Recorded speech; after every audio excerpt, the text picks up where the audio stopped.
na Pasiteri Emmanuel Wambaje, Pasiteri Juste Gatanaze, tubahaye ikaze muri studio bakozi b'Imana. Murakoze kuduha ikaze, natwe duhaye ikaze iteraniro riduteze amatwi. Barakoze bene data bose tujye gufatikanya uyu mwanya wo kubana mu ijambo ry'Imana. Aha mbere yuko dusenga Imana dutangira ikiganiro, burya ibiryo byose umuntu arya bisa nyine nawe, ariko kandi ibiryo urya nibyo bizakugenera amasaziro yawe. Aha rero twavuga nk'ibyo kurya byitwa ijambo ry'Imana, nibyo biryo byacu birumvikana. Noneho aha umuntu yakwibaza ngo mbese ubundi ese iri jambo ry'Imana niba rihari abantu baba bafite ibibazo by'imirire, ese ingaruka z'imirire mibi zo zaba ziriho? Ni byinshi tugiye kwibaza rero bakoze Imana, mbere yuko muza kutuyoboresha ijambo ry'Imana kandi dusangira n'ibitekerezo n'abandi baza gukomeza kugenda badukurikiye. Reka noneho me akanya Pasiteri Emmanuel asenga Imana, hanyuma twinjire mu kiganiro nyirizina. Mana y'icyubahiro cyinshi, Mana idapfa, Mana idasaza, turagushima ko uyu munsi uduhaye nk'impano y'ubuzima kugira ngo tuwishimiremo, tuwakiremo imigisha yose ya none. Niyo mpamvu tugushimira ko ari imigisha igisigaye kugira ngo umunsi urangize tumaze guhabwa iyo migisha. Muri iyo migisha harimo n'ijambo ryawe tugiye kwakira. Twese turi imbere yawe, ariko umwuka wera araturuta kandi ayobora imitekerereze y'abumva n'abavuga. Dusabye umwuka wera kudufasha twese, kandi turi kumwe nawe iminsi yose nk'uko twawemerewe. Dusabiye abagiye gutega amatwi kino kiganiro, kandi umuntu wese umuhe gutekereza ku bugingo bwe kuko ari bwo buzakubona.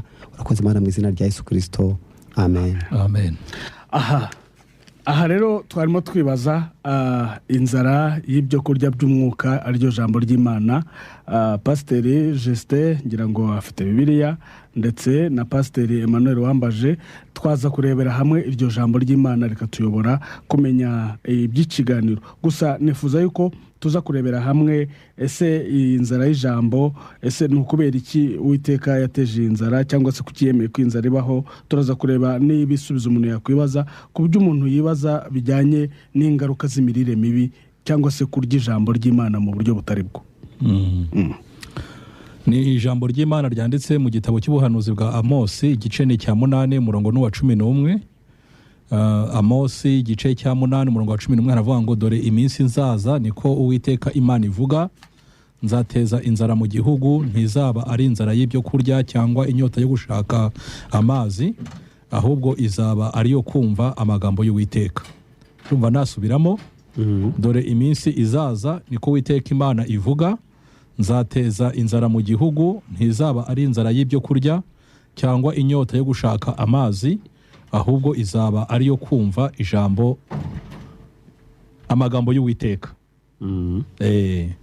Niko ijambo ry'Imana rivuze ko hazaba inzara. Ariko twareba niba tutagerageza ndetse no gusoma muri ya Bibiliya y'Ikinyarwanda cy'iki gihe,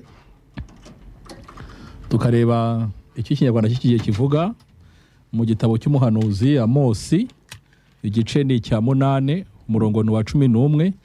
Ahavuga yuko iminsi izaza ko ari uko Uwiteka Imana ivuga ko Imana izateza inzara mu gihugu. Inzara ikazaba ari inzara itari ibyo kurya cyangwa ibyo kunywa cyangwa se gushaka amazi, ahubwo yuko izaba ari inzara yo kumva amagambo y'Uwiteka.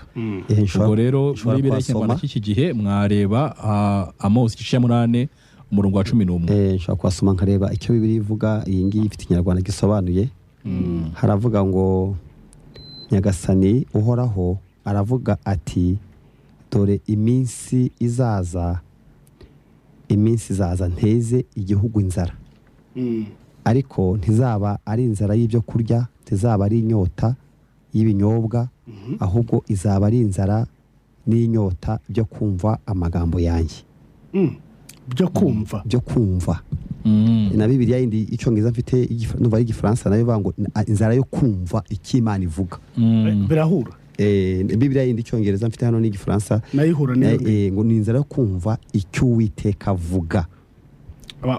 Pastor wadusubiramo muri isanzwe no kuko aka kantu kugira ngo tubone ukuntu iki kiganiro tukinjiramo neza n'abadukurikiye kugira ngo tubigendanemo neza. Ariko naho byenda gusa kuko ngo dore iminsi izaza niko Uwiteka Imana ivuga, nzateza inzara mu gihugu, ntizaba ari inzara y'ibyo kurya cyangwa inyota yo gushaka amazi, ahubwo izaba ari yo kumva amagambo y'Uwiteka. ubwo rero ntekereza ko kubo hari bakuriye kino kiganiro ubwa mbere gifite inyito ivuga ngo ni amasaziro yo mu mwuka, ni uku amasaziro, ariko buriya twatangiye tubona ko n'umwuka umuntu avuka, turashobora no kuvuga imivukire mu mwuka, tukavuga n'imikurire, tukavuga n'imisazire, ariko twasanze kuvuka ni ryari umuntu avuka. Bibiliya bivuga Nikodemu yabajije Yesu ngo umuntu yakongera gusubira mu nda ya nyina, cyari ikibazo cyumvikana kuvuka uri umugabo. Yesu yaramubwiye ko kujya mu ijuru bisaba kongera kuvuka. Bisaba kuvuka kandi umuntu yaravutse. Nicyo cyari ikibazo gikomeye, ariko bigaragara ko hari igihe ijambo Yesu yabwiye Zakayo ngo uyu munsi akiza kinjiye muri iyi nzu, ko nawe uri umwana w'Aburahamu. Muri make tudatinze kuri ibyo, abantu n'ubundi tuvuka kubera ijambo. Si byose biravuga ngo bakumva ngo bakwizera bose nta muntu wababwirije. Ndetse na Yohana rimwe igice cya 12 avuga ngo abamwizeye bakizera izina rye, bumvise ijambo, bahawe ubushobozi bwo kuba abana b'Imana. Mu yandi magambo rero umuntu avutse tiba bihagije. Ndetse abanyarwanda baravuga ngo bukure buruta ubuvuke, umugani murawuzi, bukure buruta ubuvuke. Abantu rero kuba baravutse mu mwuka ntibihagije, icyo kintu bakwiye kucyumva neza, kandi nubwo waba warakuze nabi ntivuga ko utavutse neza. Sinzi Pastor Gatanze yabyumvise, kuvuka neza ku abana bose bavuka neza. Umwana ashobora kuvuka neza akavuka afite ibiro bikwiye, ariko yaburiya ibiryo agakura nabi akanapfa igihe. Ubwo turaza kushaka kuza guhuza rero umuntu w'inyuma n'uw'imbere ko bose bagira igihe cyo kuvuka bakene batunga, kandi Yesu yarabivuze mu butayu. Buriya ubuzima tubayemo mu buzima busanzwe bwo ku isi, urabona ku isi nyine umuntu agira igihe cyo kuvuka, yarangiza akagira igihe cyo gukura. Hari igihe kigera akarwara, burya no mu mwuka umuntu ashobora kurwara. Hari igihe kigera umuntu agapfa, burya no mu mwuka umuntu ashobora gupfa. Hari igihe kigera umuntu agasaza, burya no mu mwuka umuntu ashobora gusaza. Ariko ntago ari byiza kurwara mu mwuka, si byiza. Imana yateganije ko abantu bagomba kurwara. Gupfa mu mwuka si byiza, Imana yateganije ko abantu batagomba gupfa. Ariko aho ndatekereza ko ukuntu yabiteganyije kose yarinze ibirinda indwara, yashizeho ibirinda indwara mu mirire yabo. Kuko tubanze tubirebere no mu buzima busanzwe n'abadukurikiye kugira ngo biborohere. Niba umuntu agira ngo atarwara, kandi uzi ko indwara nyine itera gupfa, niba umuntu agira ngo atarwara nuko aba yariye indyo imurinda uburwayi. Hari ibintu bita intungamubiri cyangwa se ibyo bita ibirinda indwara. Ibirinda indwara nyine ibyo kurya, ibyo kugira ngo umuntu abashe gukura. Yego. Mu bisabwa kugira ngo umuntu akure, mu byo umuntu aba akeneye kurya. Kurya rero hari ikintu cyitwa indyo yuzuye. Mu biryo rero haba harimo ibintu bitera imbaraga, hakaba harimo ibintu birinda indwara, birimo ikintu cyitwa imboga n'imbuto, hakaba harimo n'ibintu nyine byubaka umubiri. Byashyizwe mu byiciro bitatu bikomeye. Ibyo iyo ufashe ibintu birinda indwara, ugafata ibintu byubaka umubiri, ugafata ibintu bitera imbaraga, nta ndwara ipfa kuguhangara. Ni handi ujya kubona ukabona umuntu afite n'imyaka myinshi ariko ukabona aracyafite imbaraga. Ngira ngo urabizi nk'uriya musaza ukunda kudusura, yenda ntavuze izina, afite imyaka 80 ariko arakomeye. Nubu aracyakina umupira, ariruka, arakomeye. Bira rero akenshi bijyana n'ibintu, bijyana akenshi n'ibintu imirire ye, kutarwaragurika, hari byinshi byo byamubayeho mu mubiri, bijyana n'imirire. Aha rero noneho munyemerere, ubwo urumva ko abantu batangiye kubyumva. Twinjiye mu kibazo noneho nyirizina. Wasomye ijambo rivuga ngo hazatera inzara, igihe kizaza no kuwiteka avuga. Ahangaha mu munyemerere yewe mufite Bibiliya, ngira utuntu mbaza kugira ngo tuze kutuyobora mu kiganiro. Nibikunda nibidakunda uyu munsi kizakomeza, ariko mubanze munyemerere kuri ibi bintu munabinsubize. Pastor Emmanuel, mubinsubize. Niba indyo turya mu buryo bw'umwuka yarahanuwe n'umuhanuzi Amosi, akavuga ngo icyo gihe kizagera habeho inzara. Iyo nzara yasobanuwe. Ahangaho umuntu ahita yibaza, nuko nta biryo bihari. cyo ni kimwe. Icya kabiri, ese nuko bitetse nabi? Kuko iyo nzara umuntu ashobora gusonza bihari, ashobora no gusonza yabiriye wenda bikamubihira, ashobora no gusonza. None mfite n'ikintu nakwibaza, ese cyangwa nuko nta mwanya uhari w'ababigabura ku buryo abantu bashobora kuza bakarumanga ntibarye, kuko hazatera inzara. Kandi ibiryo birahari, genda nabibonye nubwo mutarakinsubiza. Ibiryo birahari ni ijambo, ariko ni ukubera iki iyo nzara ihari? ni no kwibaza ahubwo niba kino gihe iyo nzara Mose yavuze tuyifite, kuko urebye insengero dufite n'abakozi b'Imana benshi, ahubwo no kwibaza niba umuntu wo mu mwuka ashonje. Gatanaze rero nawe yatangaho igitekerezo.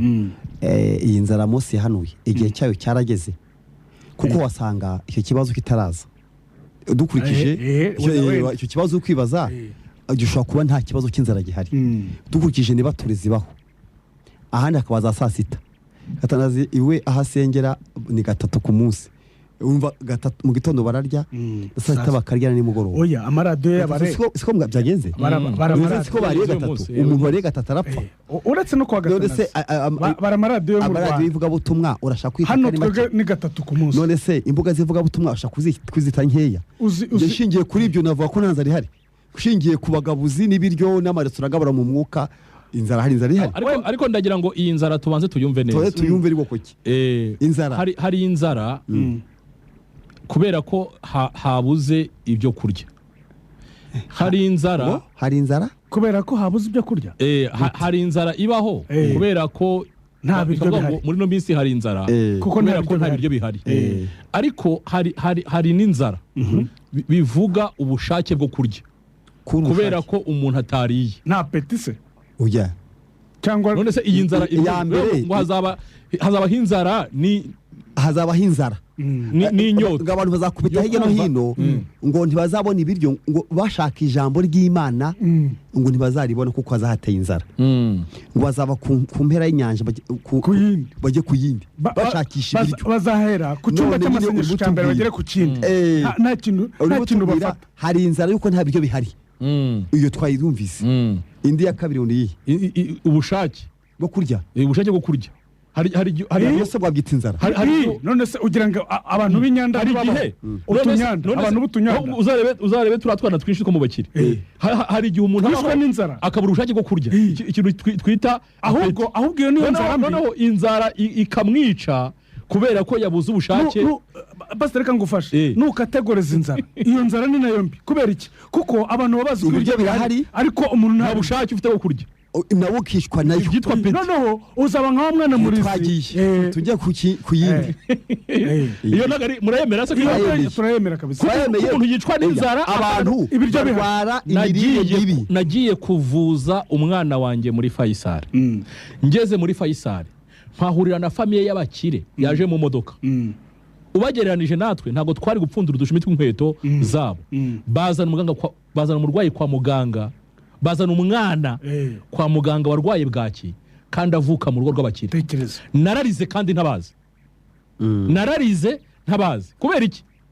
Biriya abana bigira nta bushake bwo kurya baba bafite.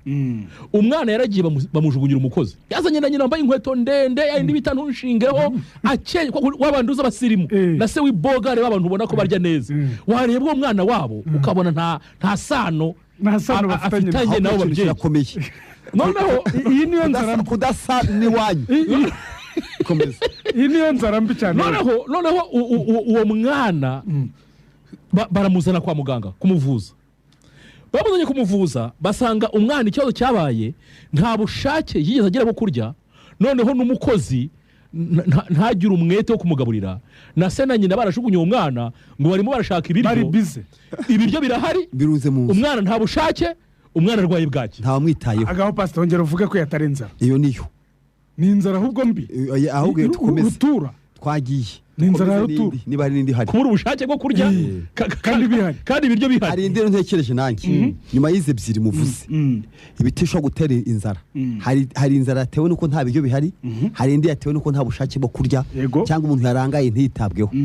Hari indi nzara yindi rero yo kurya nabi, noneho wariye ariko ibyo wariye byose harya ibintu byinshi ariko nta kintu kirimo cyo gutuma ni ibiryo bya ntabyo oya ntabyo ni biki byo ntago ari ibiryo biki ni ibiryo byinshi ariko bitabamo intungamubiri muri byo nta cyubaka umubiri nta kirinda indwara nta gitera imbaraga ariko iyo ubireba ubona ari ibiryo ngerageze mbaza umuntu byuzuye ibisuperi nka 12 ngenda mbaza umuntu bisa n'ibiryo nigeze mbaza umuntu kandi ni ukuri namubajije ko mu cyaro ariko sinzi wenda ahantu hose mu Rwanda hatangiye hari umujyi icyaro cya kera kamvuga icyo abantu barasirimutse mu gihugu hose umuntu yaryaga isahani bitaga 24 18 abasana urayazi ntabwo urwamere nayumva urayizi ngo 24 18 ya amasahani yanditseho gukinyuma ni amasahani manini kandi bayapimishaga burya nayo amakawa n'ibiki no bavuga ngo ngarya 24 makwena kare cyangwa 18 muri za restaurant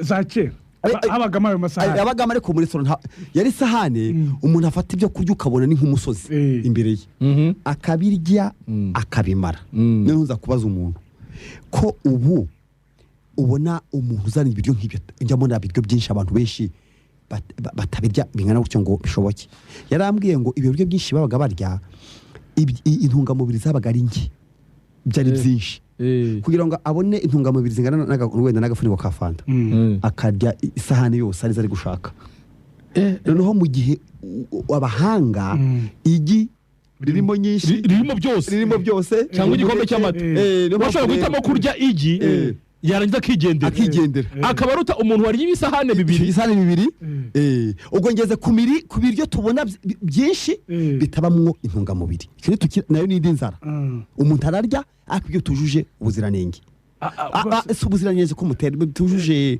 bidafite intungamubiri zihagije ariko yariye wanamurokona yariye n'igifu cyuzuye iyo n'indi nzara umuntu akarwara n'abantu benshi ushobora kubapima ugasanga ni ukuri barya nabi aho ni mu mubiri niho tukiri navuga indi nzara kurya ibindi bintu by'ibivuta bibyibushya warabona usanga umuntu asa nk'ubyibushye kandi ashonje mu mubiri agasa n'ubyibushye ukabona asa nk'utoshye nawe ugasanga arwaye indwara y'imirire mibi kandi wabona wamushima kandi yenda gupfa kandi yarabitewe n'imirire asa n'ibyo hari iyo mirire mibi uyumve neza hari uwibyibushya n'uwinanura ariko icyabiteye hari wariye ibirenze ibikenewe hakaba n'uwariye n'uwabuze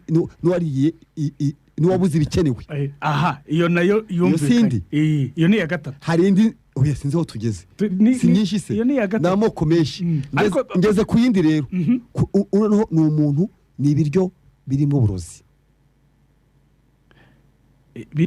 yego biba ariko ese iyo baruga umuntu bamuha uburozi bubereyeho iyo bakuroze se baguha uburozi bubereyeho ibiryo birimo uburozi gute none se iyo wumva umuntu ngo bamuroze bamuha se uburozi bubereyeho ni ibiryo bashyira uburozi bamuha ibintu birimo uburozi yagombye kurya ngo abeho none yari yarapfa sinzi babyumvise ibyo yariye byari ibiryo ariko bisa nk'ibiryo birimo uburozi no muri Bibiliya yerekana ngo niba Elisa abana bagiye gushaka imboga basoromamo n'iby'uburozi bariye bose barashira ubwo si byo birimo uburozi byari ibiryo ariko harimo n'uburozi bisobanura ngo abantu rero n'ubundi baba bashonje baramutse barya ibiryo birimo uburozi oya gupfa turimo dushaka kureba ikintu gituma abantu bagira ikibazo cy'imirire ibiryo birimo uburozi njye numva bagasaza n'imburagihe noneho rero niba twabonye ko ijambo ry'Imana ari ibiryo koko se ni ibiryo ijambo ry'Imana ahubwo ijambo ry'Imana riraribwa mwanyemera nkababwira umuntu waririye ahantu bigaragaza umuntu waririye ijambo ry'Imana ryatunga umuntu mu mwuka umva hari umuntu utanga ubuhamya turaza kuza gufata izo nzara iyo nzara ntabwo nsimamya ku munsi byarangira ariko tuze gufata ngo mu by'ukuri turaza kwemeza ngo kino gihe hariho inzara muri rusange turataha tuvuze ngo uyu munsi turaza kureba niba hariho inzara noneho tubona kubona ko hariho inzara tuzarebe ibiyitera turebe n'umuti turebe n'indwara zazo indwara zituruka ku nzara kandi abantu barya bahura imbere y'ijambo bakaba bagaragaza ibimenyetso by'uburwayi bwo mu mwuka kandi barya mu gitondo bagaseta nimugoroba komeza nashaka kubereka ijambo ry'Imana biraribwa cyangwa rirarika yego hari umuntu rero utanga ubuhamya muri Bibiliya hari umuntu utanga ubuhamya ko yaririye rikamera nk'ibiryo umugabo umuhanuzi witwa Yeremiya mu gice cya 15 mu 16 aratanga ubuhamya aravuga ngo amagambo yawe amaze kuboneka ndayarya sinzi muri aburukumva nabyumvise amagambo yawe ababwira Imana ngo amaze kuboneka ndayarya urumva amagambo y'Imana araribwa noneho umva ukuntu byagenze maze ambera umunezero n'ibyishimo byo mu mutima wanjye urumva ikintu byazanye amaze kuboneka ndayarya amubera ngo araribwa cyangwa se ararika maze kuyarya ambera umunezero n'ibyishimo byo mu mutima wanjye kuko nitiriwe izina ryawe Uwiteka Mana Nyiringabo kuko yitiriwe izina ry'Uwiteka nahise ngira ijambo ngeragira ngo mberekere umuntu ataguhamya byuko yariye nashaka mbabwire ko amagambo y'Imana arika ararika araribwa kandi kuyarya gatanga umusaruro ikindi kerekana ko ijambo ry'Imana ari ibiryo ni mu butumwa Yesu yivugiye aha Satani mu gitero yamugabyeho ari muri Luka ibice 4 yaramubwiye ngo niba uri umwana w'Imana fata amabuye uyahindura umutsima Yesu ntibyari kumunanira ariko yavuze ijambo naryo ryadufasha gushyikira iryo rindi yaramubwiye ngo umuntu ntatungwa sinzi ko mwari so ijambo ntatungwa n'umutsima gusa ahubwo ngo amagambo y'Imana niyamutunga byerekana ko umuntu wese ava akagera wavutse ubwa kabiri kuvuka ni kimwe ariko natarya ararwara cyangwa apfe cyangwa ntagire imbaraga ariko Yesu yerekanye ko umuntu adatungwa n'umutsima gusa ahubwo amagambo y'Imana ava mu kanwa kayo ari yamutunga n'ubyo jambo murizi amagambo y'Imana ashobora gutunga umuntu ikindi gihari mu by'ukuri uzanarebe witegereze Abisiraheli batunzwe n'iki mu butayu tuza kuvuga ngo batunzwe na manu yabaga ivuye amazi yavaga he ni mu ijambo none urabona ko ijambo ririmo ubuzima bo baryaga inshuro ebyiri ubutayu ntibwabagamo alimentation nta soko nta masiterine y'amazi nta kintu gito cyari gihari ahubwo Bibiliya iravuga ngo Imana yababwira ngo mukeneye amazi igategeka Mose kuyakura mu rutare bivuga yuko ijambo ry'Imana rivamwo ibintu ahubwo amagambo yose Imana ivuga niyamutunga ijambo ry'Imana ritunga abantu kandi umuntu uri buzi aba afite ikibazo mu mwuka ararwara ibirwara bituruka ku mirire mibi ubu rero mushize hari umuntu watubwiye w'umurire miravuga ati nimwambwiye impamvu mu rusengero nta mwanya y'ijambo ry'Imana gusa kigarukaho hari umurimbyi watubwiye ati uyu munsi ntitukivuga icyo ariko turaza kureba turemera yase kinzara ihari ahangaha inzara y'ijambo ihari oya Uwiteka yarihari kandi natwe twayibonye ko ihari nyine muri igihe cyacu ahubwo iyi nzara nge ndumva tugomba kuyumva mu buryo bubiri hari inzara nyine ijyanye na biriya twavuze ariko hari no kuba abantu badafite ubushake hari ahantu Imana yavuze ngo mu minsi iri imbere hazaza inzara atari ibindi bintu ahubwo inzara yo kumva ni ukuvuga ngo ni ubushake bwo kumva ijambo ry'Imana ni inzara ituruka ku bunebwe cyangwa ku mpamvu zihariye zo kudashaka kurya ni ukuvuga ngo mbere y'ubu buhanuzi hari ikibazo cy'inzara ariko hakabaho no kutagira ubushake bwo kugira gute ubushake bwo kumva ijambo ry'Uwiteka ahangaha kirumvikana gusa hari ya Bibiliya munyemereye nsome akantu gato kane Luka Yesu aramusubiza ati biranditswe ngo umuntu ntatungwa n'ibyo kurya gusa niko handitse ntatungwa n'ibyo kurya gusa nicyo nshaka kuvuga ntatungwa n'ibyo kurya gusa ibi bisanzwe ni ukuvuga ngo ntibishobora kumutunga hagomba kwiyongeraho ikindi naramuka atarya ibi bindi bavuze aha araba afite ikibazo aba ameze nk'itungo hano aravuze ngo umuntu ryo mu rugo cyangwa ya itungo ryose umva sinzi aho mikunyumva itungo ntabwo duhuje n'itungo cyane itungo rikeneye amateraniro wowe ntabwo rikeneye amateraniro nta nubwo rikeneye kurya gusa ibyatsi ariko rikeneye kurya ibyatsi ntiribaho se ahubwo nako turya ibyatsi byose ntitubigenze turya ibyatsi nk'iby'amatungo dusangira ibyo duhuriraho hari igihe usanga byabo dushuze umuntu wavutse rimwe umwumve neza wavutse rimwe kwa papa na mama umuntu wabyawe n'umubiri kwa sekamana na nyakamana hariya gusa iyo atavutse ubwa kabiri ashobora kwiberaho nk'itungo ntagire ikibazo akaba yarapfuye mu rundi ruhande rw'umuntu w'umwuka akabaho nk'itungo aravuze ngo umuntu ntatungwa n'ibyo kurya gusa. Bivuze yuko umuntu niba ari umuntu wo kujuje ibyangombwa byose ararya kabiri, tuvuka kabiri tukarya kabiri, siko bimeze. Tugira ababyeyi noneho rero ngewe ndashaka mbere y'ibindi byose sesengura, yaragiye kubisesengura ku ijambo ryavuze ngo icyo gihe kandi n'Uwiteka Imana yabivuze hazatera inzara iturutse ku kuba abantu bazaba batumva, batashaka, batanumva ijambo ry'Imana. Urumva hari aho ikintu Imana ivuga ngo nzarema mw'abantu ubushake bwo kumva ijambo ryanjye. Aha tubyumve neza. Aha iyi nkuru icyo yavuze nzateza inzara yo kumva ijambo ryanjye. Reka tuviye mu Faransa nzateza peti. Nicyo bishatse kuvuga buriya y'umuntu gushaka aho yumva ijambo ryanjye. Mwihangane mbabwira akantu abanyarwanda dukunda kuvuga kandi ni akantu gashobora kudufasha ngo iteze amapfa nayitera aho bahaye. Bihuriye kuko niba izaba iteza ariko kandi hakaba hari abazaba bafite urwo rufunguzo rwo kubigeraho, hari n'abazasigara bareremba batazi iyo biri. Ni Imana ibikoze ariko kandi ifite n'abandi bazabibona. Ahubwo ikibazo ahantu ho kiri ngo bazaribona.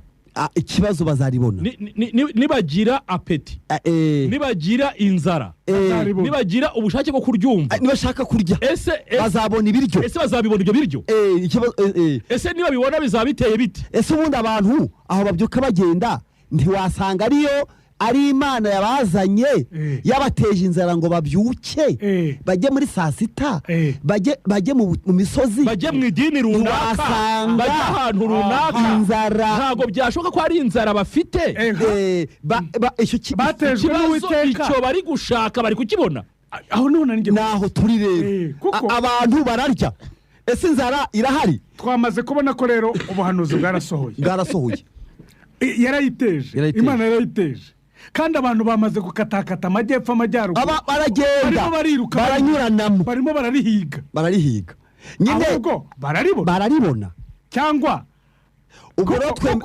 iki cyo cyamaze gusobanuka. Inzara irahari cyangwa niba baribona rimeze riti babona urakoze. Abantu bo baje kuko muri restaurant hari igihe ujya ahantu uti ko nshonje nabona ibiryo ufite inzara bakagukubita tarifu. Oya hari ahantu ujye ugataha gasanga ntabwo abagabweza tarifu ugahita usoma ukayigumana. Iyo nzara barayishize, abantu bashize inzara yo kumva ijambo. Bisobanuye ngo hari naho nyine niho ushobora kugera ufite inzara y'inyota y'ijambo, wahagera ugasubira yuko wa muntu wacu rero ndize ko duteze amatwi yaravuze ngo ajya mu iteraniro ry'ahantu asengera tutazi ngo bakamara umwanya munini baririmba agategereza ijambo akaribura. Icyambere cyamufasha afite inzara, yatejwe inzara. Wowe rero ari kumwe natwe yatejwe inzara. Hari n'abantu bavuga bati ndaza gutaha kare nkurikirana ikiganiro runaka harimo ijambo. Ubwo muntu rero nawe afite inzara. Ubwo ikibazo kiri ku bagabuzi. Ikintu kirimo hano mubonye ko Uwiteka ari uzateza abantu kugenda, baza bafa ku mpera bagere ku burengerazuba, uzateza peti. None ikibazo hari amaresitora, hari abagabuzi, hari abatetsi, hari ibiryo, hari umwanya. Bimeze biti ibyo bintu biri gutekwa. Umva rero Imana yerekanye ko inzara izaza kandi abantu bava mu ngo zabo bajya gushaka ibiryo. Icyo turakibonye ko baje. Icya kabiri ivuze n'ubuhugu bw'iburyo bazarya ko ari ijambo ry'Imana, kuko iranavuze ngo hari n'uwaririye twabonye yanavuze ngo tizaba ari ibyo kurya ibyo kunywa. Bivuze ko bazajya banasiga ibiryo mu ngo kandi ngo abantu bazakubita hirya no hino bashakisha ijambo. Ariko inzara bazagira bafite ibiryo, inzara bazagira kunywa, inzara bazagira umukira akayigira, umukene akayigira, uwiza akayigira, utariza akayigira, umwirabura akayigira, umwarabu akayigira, umuzungu akayigira, abantu bose bakayigira. Iyo nzara rero atuma abantu bahurira hamwe. Babonye abantu bazi ko iyo nzara abagiye gushaka ibiryo barimo umukobwa niyo ari umudamu atubwiye ati njye nagiye ahantu kurya mbura umwanya, nsanga nta mwanya bahaye. Nyamara ngo icyari cyazanye abo bantu cyari iki? Yari inzara y'iki? ijambo ry'Imana numva rero uyu mwanya isambire igiye kurangira twafata kimwe tukareba tumaze kubona ko abantu bafite inzara tukareba ko abantu barya rero none mbere yuko tureba uko barya mabanje iyi nzara tukayumva neza umuntu ufite inzara ameze atubunda abameze ate mu buzima busanzwe umuntu ufite inzara aba afite ubushake bwo kurya ariko mu nda nta kirimo afite ubushake hani n'imugani baki ariko hari n'igihe adafite ubushake twabivuze kare bwo hari mu nda nta kirimo hari wavuze hano iyo umuntu afite inzara ashaka igisubizo cyayo ariko umwanditsi wavuze muri Bibiliya yavuga ngo inda ishonje ikirura cyose kirayiryohera ibintu byose bonyira tamye ikirura nibibi bisobanura ngo nibibirarya inzara aba afite ituma icyo ahuye nacyo cyose akirya ari impamvu mubona abantu baza bakicara imbere turagira aho ngaho mwirinze kuhagera aho ntabwo turahagera ukabona barimo barya mukibaza impamvu barya ubusa n'ibiryo bidashyitse ntibagende inzara baba bafite n'ikirura bapfa kurya kuko bashaka gusatifeza kuzuza inda akubitana n'amandazi mu ntuze akirira yakubitana n'amasambusa ubona minisiteri y'ubuzima ikora icyo bita ubuziranenge ku biryo bikorwa n'inganda kuko abantu bazarya irindazi atitaye aho ryakorewe imiti yarikoze igihe rimaze hakabaho urwego rushinzwe kureba ibiryo niba hajya ni RSB ni Rwanda Standard ari bya standard niko byamera kose umva kantu nshaka kubabwira rero kubera y'inzara iteye ni Rwanda Standard Board bita rusarura mu nduru murabazi rusarura mu nduru n'abantu bareba iyo nzara bakayiprofita bakajya batanga ibintu bitaribwa bakabicuruza bakunguka mu nzara bakunguka cyane iyo nzara igatuma bamwe babikiriramo niyo mpamvu nyine igihugu cy'u Rwanda n'andi ma leta bijya bibaho bashyizeho kiriya cya Rwanda Standard Board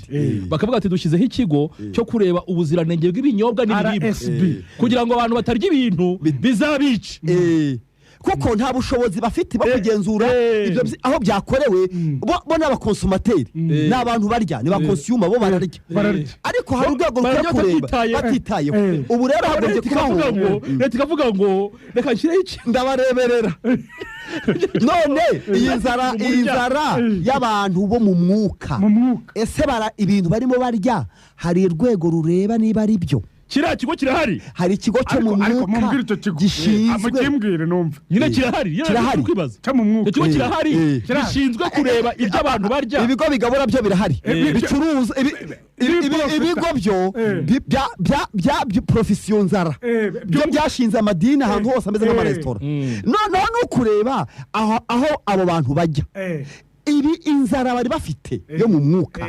ibyo barya ni ibiryo nyabiryo ni ikihe kigo se kibigenzura nicyo ushaka agiye mumbwira ubundi hagombye kubaho ikigo cyo mu mwuka kimeze nka kiriya cya RSB cyo mu mwuka urimo urumva gishinzwe kureba ubuziranenge bw'imirire abantu barya noneho ibiryo hari n'ibiryo by'aba expire ibyo byashaje byari bizima mbere sibyo byari nimwavuze by'uburozi nyine ibiryo byari bizima mbere bimaze gusaza ubiriye agapfa kubera inyungu y'ubicuruza atitaye kuri ibyo ndagira ngo hagombye kubaho ikigo kireba ngo abantu barya n'abantu bagabura niyo mpamvu rero itorero ry'Imana ryari ryarahawe impano zose impano zose zari zikenewe kiriya kigo cyari gihari zo kugenzura mu mpano ikana kiriya kigo ngiye kubereka icyo kigo cyari gihari impano ikigo cy'ubuziranenge ngiye kuvuga impano 14 niruka ndabanza mvuge za zindi 9 twavuze kuki zari zaje mu itorero nabonye ijambo ribivuga kugira ngo umuntu w'Imana bashyitse soma rya jambo gatatu kugira mbere rwa Timoteyo 16 kugira ngo umuntu w'Imana aba ashyitse bazo byo afite imukwiriye byose ibyanditswe byera byose ngenda shaka icyo kigo ndakikwereka basome rwa mbere rwa Timoteyo 16 yego 16 cyangwa rwa mbere pano Timoteyo nibyo harize uki ariko ni kabiri n'urwa kabiri ntabwo 3:16 ibyanditswe byera byose ntabwo n'urwa gatatu n'urwa kabiri igice cya kangahe cya gatatu mu rwa 16 hanze uki haranditse ngo ibyanditswe byera byose yego ibyanditswe byera ni ibyera ariko bitari ibyanditswe byera ni ibyera ngo byahumetswe n'Imana n'Imana kandi ngo bigira umumaro ibyo ni ibyahumetswe n'Imana urumva ngo bigira umumaro bigira umumaro ntabwo ari ibintu by'ipfabusa bigira umumaro kugira gute ngo kwigisha umuntu ubwo ibyanditswe byera hano turemenya ko ari umwarimu ni professor n'umwigisha komera no kumwemeza ibyaha bye ubwo ni ukumuvura indwara kumwemeza no kumukonsulta kumukuramo bya bintu by'ikonsultation biramusuzuma no kumutunganya bigahita bimukiza kuvura ari ijambo muzajyaho rikomeye oya kumuha imiti ya za mikorobe zikavamo kumutunganya ni ugufata bya biryo yariye birimwo imyanda bikamutera inzoka akarwara hanyuma rikaza kuvana mw'iyo myanda yakugiyemo mikorobe wari wibuke wa musamariyakazi wa musamariya w'umunyembabazi yamuvuje ngo amavuta yerayo ni komeza amusiga mu bitaro komeza no kumuhanira gukiranuka n'ibihano ubwo ni protection urumva ni ukukurinda ni ibirinda ngo kugira ngo umuntu w'Imana abashyitsi atari wa muntu urwaragurika atari wa muntu afite ubuzima buzira umuze atari umuntu utereye aho ngaho udafite ubuzima buzira umuze ufite ubuzima n'impagarike ari umuntu ufite ubuzima n'impagarike komeza urumva afite ibimukwiriye byose ni ukuvuga ngo aba afite ibintu byubaka umubiri afite ibintu birinda indwara n'ibintu bigira gute harya n'ibitera imbaraga mu mwuka urumva akaba atarwaragurika mu mwuka ngo akore imirimo myiza yose urumva ntiwakora imirimo urwaye reka ngere muri ya Bibiliya yacu yindi ibyanditswe byose byahumetswe n'Imana kandi bifite akamaro ko kwigisha umuntu ukuri aho harimo ukuri ngewe ibyo ni kuvuga kwigisha umuntu ukuri Bibiliya ushaka kuyihinyuza asome Bibiliya yitwa ijambo ry'Imana kwigisha umuntu ukuri mu cyambere byagombye kuba byujuje no kumwigisha umuntu ukuri ubwo turebe rero imirire ukuri iyo ni RSB yo mu mwuka kwamagana ibibi ndi gusoma yasoma Bibiliya abantu barambwiye ngo Bibiliya nsoma nyikurahe ntabwo bajya babyemera yitwa ijambo ry'Imana kwamagana ibibi ufite ukuntu ibyanditswe bikora kwamagana gukosora umuntu RSB totaroma gukosora umuntu no kumumenyereza gutunganira Imana kumumenyereza gutunganira Imana kugira ngo umuntu w'Imana abashyitse kandi atunganirijwe rwose gukora ibyiza byose ngewe rero icyo nababwiye wabonye ya sahane y'Imana rero ibintu rero bitari ni rwego rero rwari rushinzwe kureba imirire y'abanyenzara itorero nabyumvise hari ujya impaka nibyo ni itorero noneho ndakwereka aho byanditse ko ari itorero ndajya mu Baefeso 5 3 Abaefeso Abafilipi Abaefeso 3 kangahe 4:11 muhereke ku itorero aricyo kigo cyagishinga ubuziranenge mu bijyanye n'imirire y'abanyenzara mu mwuka tuza kureba ko itorero rifite inshingano yo kugenzura niba abanyenzara Imana yaboherereje baritaye ku byo barya n'ibyo banywa barya dusome 11 ibice 4:11 ndi muri wasoma hera kuri iyo Bibiliya yawe Efeso 4:11 nuko aha bamwe kuba intumwa ze yego nabandi kuba abahanuzi rero bumva abakozi bakora mu cya kigo komeza ubumve ubanza wumve abakozi bakora mu kigo cya RSB nabandi kuba ababwiriza butumwa bwiza nabandi kuba abungeri n'abigisha kugira ngo abera batunganirizwe rwose gukora umurimo wo kugabura iby'Imana no gukomeza umubiri wa Kristo abera ariko rero uri kwihuta wabaye nk'usoma witonze warimo baza ngo ikigo gishinzwe kureba imirire yo mu mwuka y'abantu bafite inzara nakirebe n'abakozi barimo iryo nitorero kuko twamaze kubona laboratoire ni rya jambo byanditswe none aba nabakozi nuko aha bamwe kuba intumwa ze nabandi kuba abahanuzi nabandi kuba ababwiriza butumwa bwiza nabandi kuba abungeri n'abigisha kugira ngo abera batunganirizwe rwose gukora umurimo wo kugabura iby'Imana no gukomeza umubiri wa Kristo yego kugeza ubwo twese tuzasohora kugira ubumwe bwo kwizera no kumenya umwana w'Imana yego kandi kugeza ubwo tuzasohora kuba abantu bashyitse bageze gute bashyitse bageze ku rugero rushyitse rw'igihagararo cya Kristo yego kugira ngo tudakomeza kuba abana agomba kubaho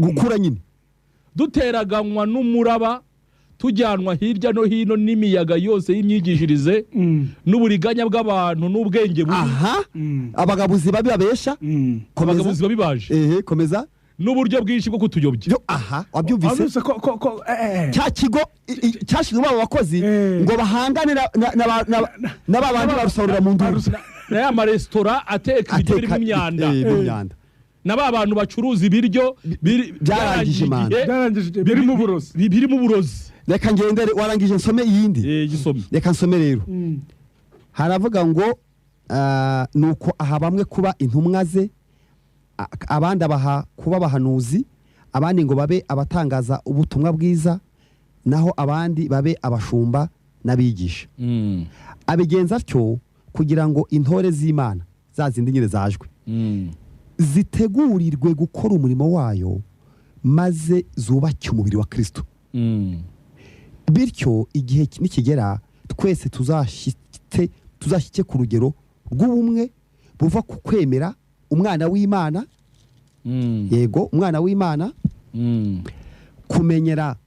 kumumenya byuzuye kugira ngo tube abantu bahamye bageze ku rugero rwuzuye rwa Kristo rwuzuye. Urumva ubwo tutaba ubwo ntituba tukiri abana ngo duteraganwe hirya no hino n'imiyaga ibonetse yose ariyo myigishirize y'abantu bashukana biyubikije uburyarya bayobya. Ahubwo nituvuga ukuri tubitewe n'urukundo tuzakura ku buryo bwose twunzwe ubumwe na Kristo ari we mutwe w'umubiri. Wabyumvise mu by'ukuri itorero niryo ryari ryahawe inshingano yo kugaburira abantu.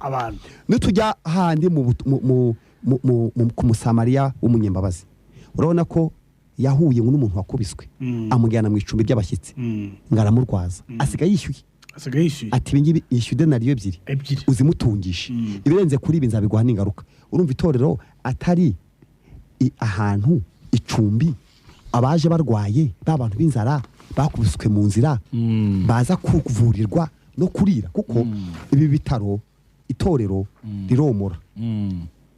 Kuko nasomye ijambo rivuga muri Yohana 10 umurongo wa 10 ngo umwanzi ntagenzwa n'ikindi kwica no kurimbura. Ariko wowe yazanye naza uyanguza n'ubugingo bwinshi. Urabona ko ibintu umwanzi yambuye yatwambuye ni nabitoro ryagombye gusubiza abo bantu.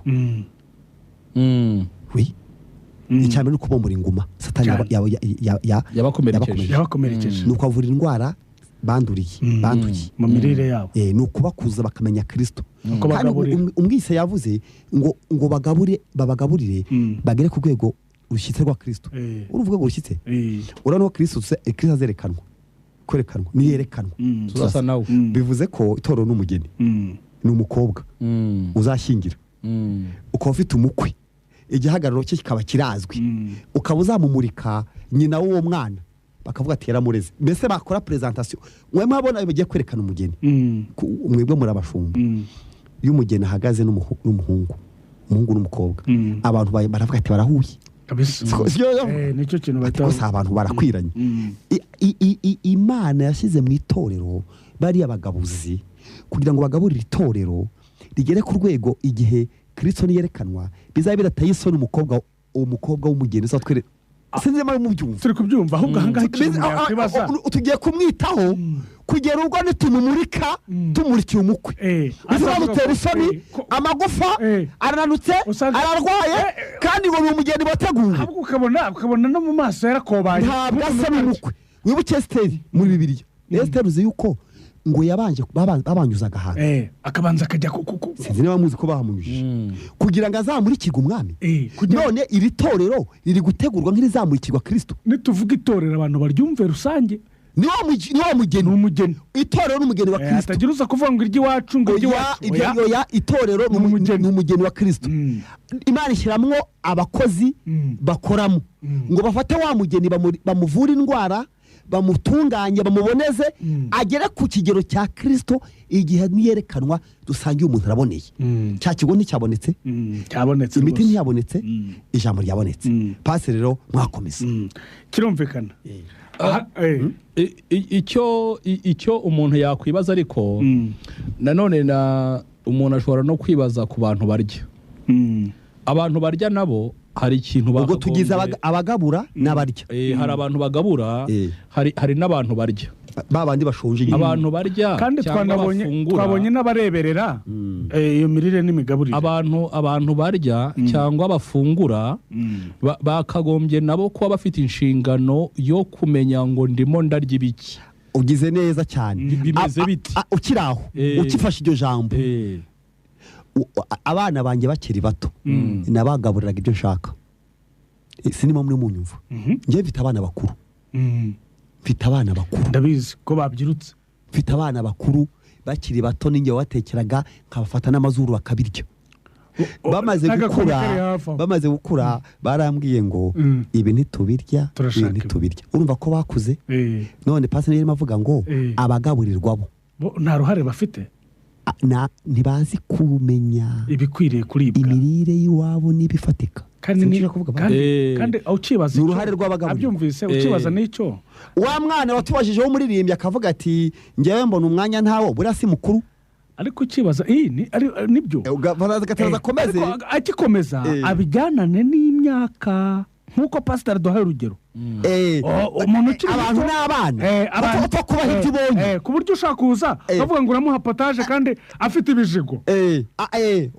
Ni abana ufata amazuru ngo barye. Hari umuhanga umwe wavuze ko udakubita umwana ngo nakure, ariko ushobora kumukubitira kurya. Kubera iki? Kubera ko ibiryo biramukuza. Ariko ntabwo wamucyaha umubwira ngo kubera icyo udakura. Ubwo no kuvuga ngo we mugaburire hanyuma azakura. Urumva umubyeyi yagombye kugaburira umwana ibyo gukura bizanwa n'ibiryo wamugaburiye. Nuba ngo gukura biterwa n'ibiryo. Nicyo no muri kumbwira cy'imyaka. Buriya mu mwuka ntago bajya babara imyaka no gukura bagendeye ku gihe wavukiye. Bo bagendera ku byo wariye. Kuko ibyo wariye niyo bituma ukura cyangwa ugera ku kigero runaka. Hari abantu uvuze ijambo rikomeye. Aravuze ngo mu buzima busanzwe, aravuze ngo mu mwuka ntibabara gukura kwawe bashingiye ku myaka umaze mu itorero. Babara gukura bashingiye ku mirire wariye. Ariko ako kantu mu gatsindagira ku miterere y'ibiryo wariye. Ibiryo wariye bigukuza kuruta igihe umaze. Uvuze ko ushobora gusonzera mu itorero ukaremaramo imyaka myinshi uri umunyenzara ukiri umwana ahubwo warahuye na ibintu byose byabaye. Ukwiriye kondozwa na potage. Aho yaravuze ngo nageze iwanyu abwira Abakorinto wasanga muri abana ngo mukeneye amata. Mu yandi magambo ngo mukeneye kujya kwishyura ubatizo. Ushobora kumara imyaka myinshi mu idini cyangwa mu itorero ukwiriye kondozwa potage. Yego. Ni ukuvuga ngo nta mwungeri wakagombye guhora atuka intama ngo ntizakuze mu mwuka cyangwa zituke ngo ntizakuze mu mwuka. Kubera ko hari umuhanga umwe wavuze ngo twebwe turi produce ibyo twariye. Uko tumeze uyu munsi bitewe n'ibyo twariye. Mugeze ahantu hakomeye. Ni umuhanga turi umusaruro w'ibyo turya. Dusa n'ibiryo. Urakoze. Dusa n'ibiryo twariye. Ubundi twe dusa n'ibiryo twariye. Dusa n'ibyo turya. Turi umusaruro w'ibyo twariye. Dusa n'ibyo turya. Uwo ni umuhanga umwe wabivuze. Niba urya kawunga gusa, niba urya ibitoki gusa, niba urya imvungure gusa, niba urya pinare gusa, twebwe turi umusaruro w'ibintu twariye. Abana bakuru rero mu rugo ibyo ruvuga niba ibiryo bitameze neza ibyo guceceka no gusa bikora mu kinyabupfura ukanamenya n'impamvu ibyo biryo bitameze neza. Mama bashavuga ati nabuze umwanya wo guteka, ateka ejo nzateka neza. Abana bajya bavuga ati mama ibi ejo ntuzabigarure. Burura mwana we namara gukura azavuga ati ibi ndabihaze guhora umpa ibintu bimwe ndabyanze azabikubwira.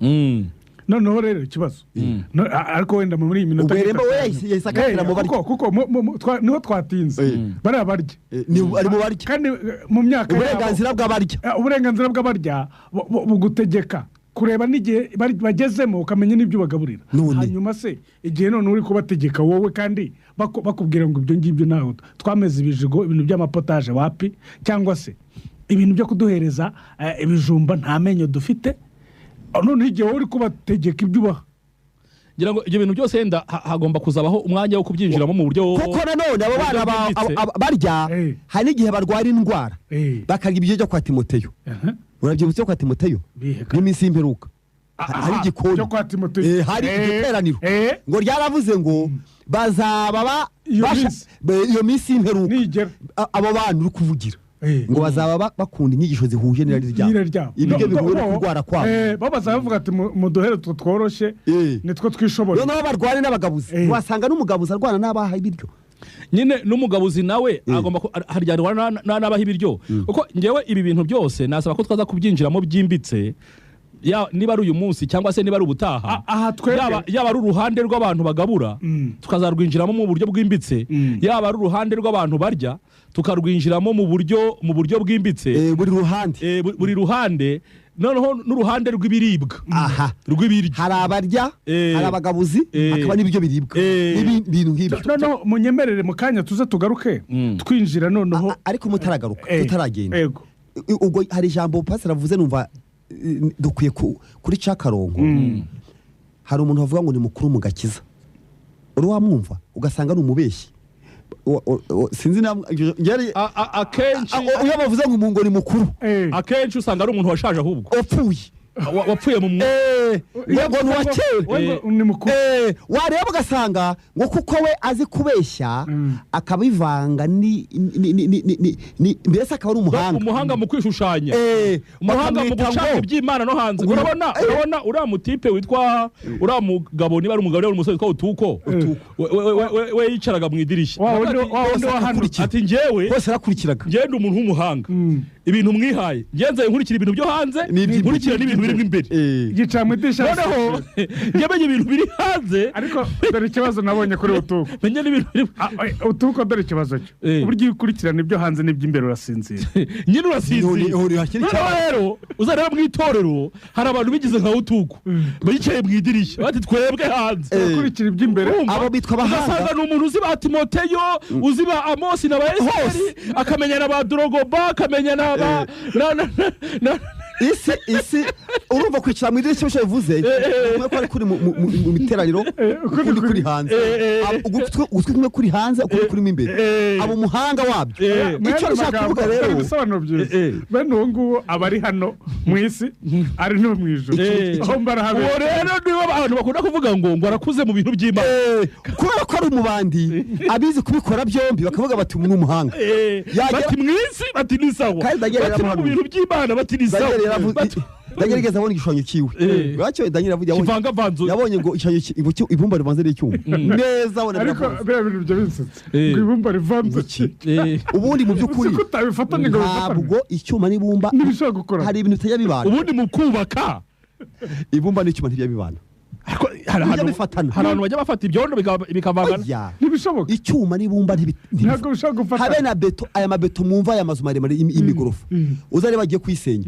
bahabwa n'umuhungu agatandukanya ferabeto n'irabisenye ntabwo bishoboka ntibijya bihura nese ko yabonye bivanze umva kandi umva byari bivanze kandi yabonye ibumba akabonamo n'icyuma iyo bivangwa ntiye kubibona bene bagambo rero reka twikomereze tuvuga ngo mu by'ukuri avuze ijambo rikomeye ntabwo gukura mu mwuka guterwa n'imyaka umaze ahantu biterwa n'ibiryo wariye kandi ikindi umuntu asa n'ibyarya ubu rero ndagira ngo twese n'abaduteze amatwi ko abantu bafite inzara bajya gushaka ibiryo barya ibiki turaje tuba aribyo tureba kandi umusaruro w'ibyo turya uragaragara imbuto twera ni ikimenyetso cy'imirire ku isaha ya kabiri turaza kurebera hamwe ibyo umuntu arya arega urumva ibiryo mu kajagari ngende kugira abantu bumve neza tugomba kureba abagabura tukareba abarya tukareba ibiribwa ibitatu bitekerwa he tufata ibyo bitatu gusa abagabura abagaburirwa n'imirire n'ibiribwa kuri kimwe tufata kimwe gusa Nugwera kuri kimwe biri gakurikiraho tubanze imirire tubanze ibiryo none se mashaka tubanze abagabura tubanze ibiryo jya mu gikoni tubanze ibiryo biri tugomba kujya mu gikoni tukareba ko bakata ibitungo tuye kureba tubanze ibiryo tubona ibiryo biri hu ibisuperi 12 ku meza serve service ibiryo bisaba ite abantu barya ibiryo bisaba ku meza self service birabikurikirwa n'ababitegura ariko turi imirire ihari sawa tugotorera ibiryo ritoka dufate ka kantu ko muri hoteli bakitebuki kameni ni kwa meni karya bazana ugiye ufata meni yose ugiye kure twamaza ho guha niko mbere yuko bazana ibiryo ubwo turabanza kuya meni rero cyanditse kuri meni turebe niba ari kikubeshaho ibiri kurya meni uzi kwisoma gatanu kandi niwe wihitiramo ureba meni ko butoya ahasimba ukigendera utajyaho batekera wareba wowe ujya no mu bindi bihugu nagiye ndeba meni ngataha ko mujya mu bindi bihugu ntugera kuri meni ugahita uvuga utanga ndaburayi kandi urabona inaha nk'iwacu inge bakora za meni zo kubeshya ibiri kuri meni ntibe biri muri cuisine hari ikibazo nta gihari noneho ubundi bahumbye gufunga reka tugende reka ubundi ibintu abantu bavuga ntabyo bafite turajya kureba yavuze ngo ubwoko bushimisha iminwa imitima ikabakura burya ibyo tuvuga ni meni ariko ibyo turi byo ni cuisine mu kanya gatoya tubaze dusome ku mazi gatoya tugaruke mu kiganiro turi mu kiganiro Amasaziro yo mu mwuka turi kumwe na Pasiteri Emmanuel Wambaje Pasiteri Justin Gatanazi Pasiteri Clement Muganza indirimbo yitwa ibyanditswe korali Siloam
amajyepfo amajyaruguru iburasirazuba iburengerazuba ndetse n'umujyi wa Kigali twese twiyumvira live radio kuri 96 FM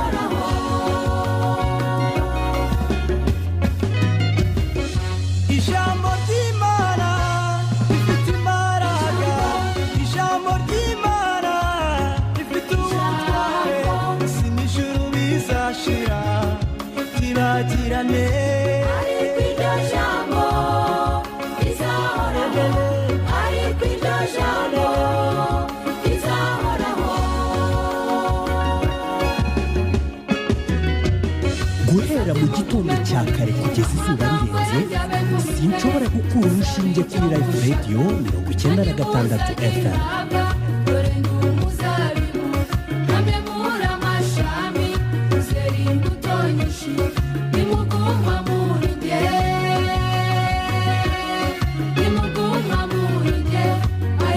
Witondera mategeko y'Uwiteka ijoro uwo ni umunyabwenge yubatse inzu ku rutare imvura yaraguye maze imivu iratemba inzu ntiyanyeganyega kuko yubatse ku rutare yubatse ku rutare.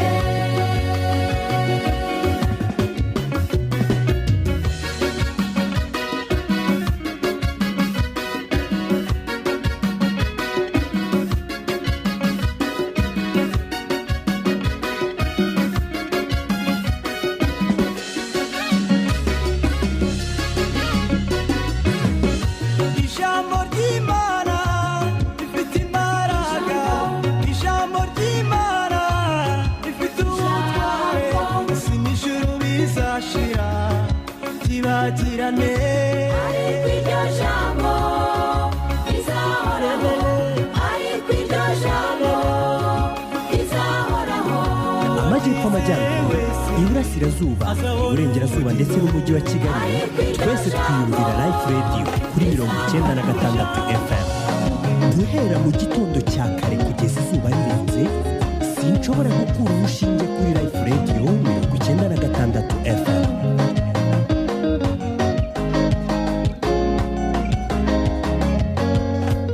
Ijambo ry'ukuri ridashidikanywa kuko wahinduye benshi mu mpande zose zo ku isi.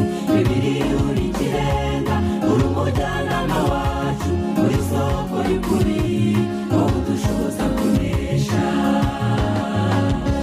abateze amatwi Life Radio n'ubundi tugarutse mu kiganiro cyacu Amasaziro umwuka nk'uko twabibabwiraga turacyari kumwe n'abakozi b'Imana rero ahangaha aho tumaze kurebera hamwe n'ibinzara ihari n'ubwoko bwayo n'uburyo iteye ndetse twinjiye cyane muri byinshi mu bijyanye no kurebera hamwe uburyo bw'inzara buvugwa hano nk'uko umuhanuzi Mose yabihanuye ariko hano no kugira ngo twinjire akantu ku kandi tukaba tugiye kurebera hamwe rero noneho kugira ngo tumenye inzara iriho ni ibihe abantu barimo barya muri iyi minsi ubwo turaza kurebera hamwe ibiribwa babwire ko aya magambo turi kuvuga n'amagambo akomeye n'amagambo y'umwuka bakozi b'Imana tugeze ku noneho kugira ngo tumenye ibintu abantu barimo bararya turebere hamwe ku meza nibe biribwa biriho cyangwa se mu isoko aho bahahira nibe biribwa bihari nk'uko twakomeje kubivuga karibu mu kiganiro. buriya hari ibiribwa bitakiboneka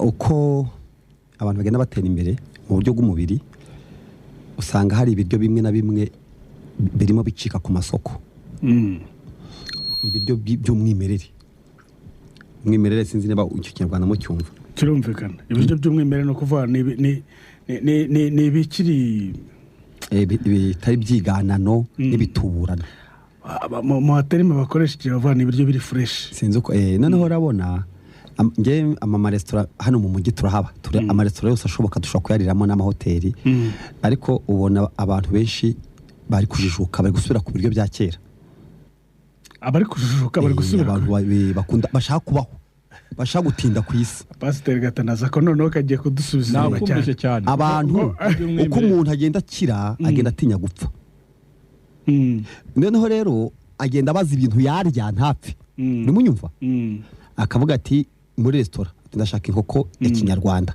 sinzi siko bayita se cyane inkoko ya kinyarwanda ibyo murabizi ibyo mvuga ni murabizi yajya mu bukwe muzarebe ubukwe niba mujya mu bujyamo ako sinshidikanya muzarebe hari amateke yandi amateke hari ibyatsi ibi bintu bya kera twitaga ngo ni ibintu by'ibyo byo mu cyaro hari n'amaresitora ateye imbere ubu hano mu mujyi ahenda akoresha amavuta y'inka ibyo bintu bya kera ibintu twitaga ngo ni iby'abaturage nibyo ba bantu bashaka kubaho b'abahanga bashaka gutinda bashaka kugira amasaza abanyabwenge bagiye gushaka naho abarya ibyo ngibyo bavuye mu byaro vuba bakubita ku mafiriti no ku mireti ibintu by'ibivuta n'amashinga bafite ngo imana amafiriti ngo nyinshi ngo ni ibintu ngo byimeze gutyo ngo bya mayoneze ariko abakire ntiyakunywera fanta kuko ni inkorano kuko yakwemera akakora umutobe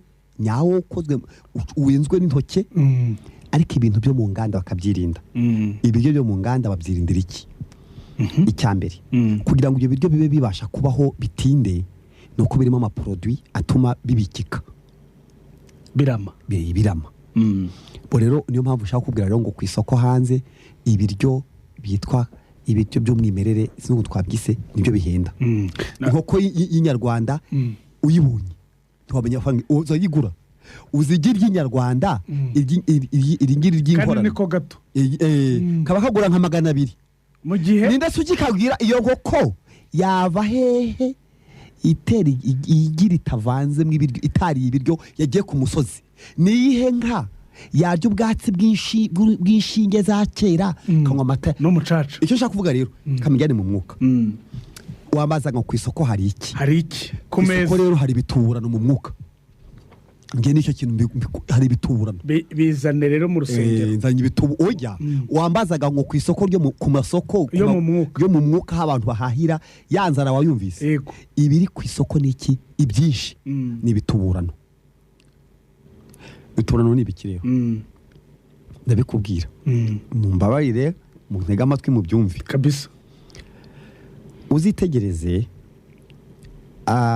ahantu haba amateraniro bamwe abantu bakuru nanone sobanura abakuru n'abantu bameze bate mu myaka yakamujye bakuru mu buryo bubiri bakuru mu myaka bakijwe kera ariko bakaba barariye indyo nziza indyo y'umwimerere iyo bagiye mu materaniro ya none ntibafashwa sinshatse kuvuga ko nabibonye ariko abantu bakuru ba kera basenze baririmbye bumvise ijambo iyo bareba ibiri kubaho bafite inarabiri iyo babajije bakubwira ko iyi nta mirire irimo bashingiye ku bya kera ndaguha urugero Bibiri yivuga ngo bataha urusengero mu gihe cya Ezira byari leta yo gutaha urusengero harimo abasaza ba kera Pastor Gatanazi kumva aho ngaho kumva hageze ngeze mu basaza ba kera kuko aha ngaha ni mwizinga tutari turi kukivuga ngo ku isoko hari ibihe biryo ngeze ku rugero ndi gutanga natanze urugero rw'ibiryo bisanzwe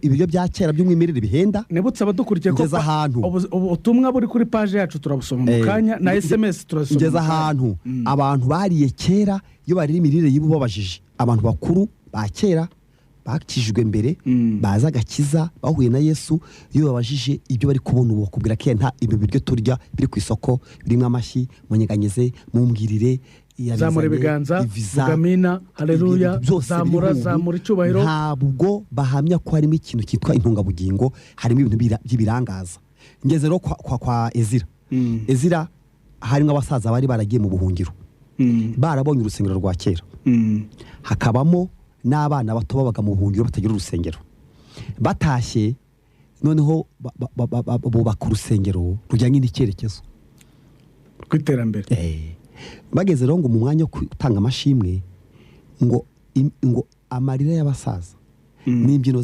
z'urubyiruko ngo ntabivanguraga abasaza bazwaga n'iki bari bazi ishusho y'urusengero rwa mbere bakabona ibyo babubatse bidasa neza n'ibyo bazi dufite abantu bari kurira bareba imikirizwe ya none bareba imirire uvuze neza bareba imirire ya none noneho abana bacu bo nta referanse bafite referanse sinzi niba giki abana bacu nta cyitegererezo abana bacu bazi ko ariko bimera bazi ko ari ibyo bazi ko ari induru ibiryo ni urusaku noneho bajya kumva ngo iguhaye visa iraguteruye irakuzamuye nibwo butumwa bazi ikwimuye mu nzu urimo imuka hano hari amarozi ujye mu yindi nzu nta kintu iby'agakiza iby'icyaha umuntu wese wo mu iki gihugu ahanurirwa ibyiza ntawe ubwirwa icyaha nta n'uwihana umuvugabutumwa ugiye kwigisha akajya ku mirire ya kera ntibamuherekeza neza ahubwo nawe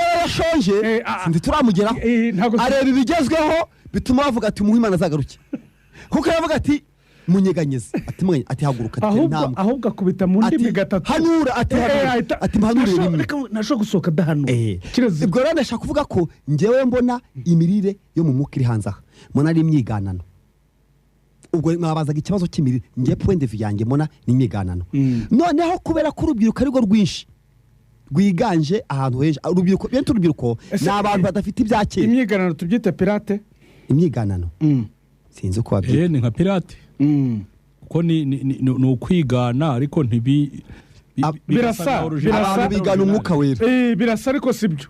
abantu bigana umwuka wera n'umunezero kubitandukanya byaragoranye. n'uyu munsi abantu batangira bafashwa kuva muzika ikizamuka teramo agasirimba gusa bahita wihutisha ibyo kumenya. njye mperutse kujya ahantu ndi kumwe na Pastor Gatanazi, ni ibintu twabonye nge nawe baririmba indirimbo Nikorari yari yasohokeye ahantu, ni indirimbo izwi populaire. ndavuga iyo ndirimbo yavuga ngo hagiye kugwa imvura y'impangukano, imvura izagwa, iyo mvura si nk'iyo Nowa yavuze, ngindi zaba ari ngariya isoko, indi zaba ari umuriro.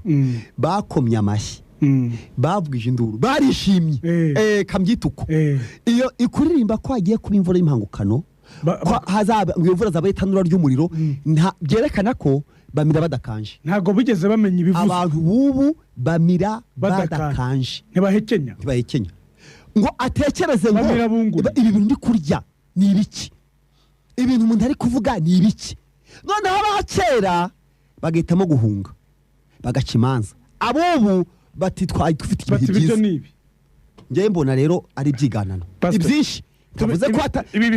ntavuze ko ntabihari, ariko mvuze ko uko ku isoko igi ry'inkoko ya Kinyarwanda rihenda, niko n'inyigisho nzima zihenze ku isoko.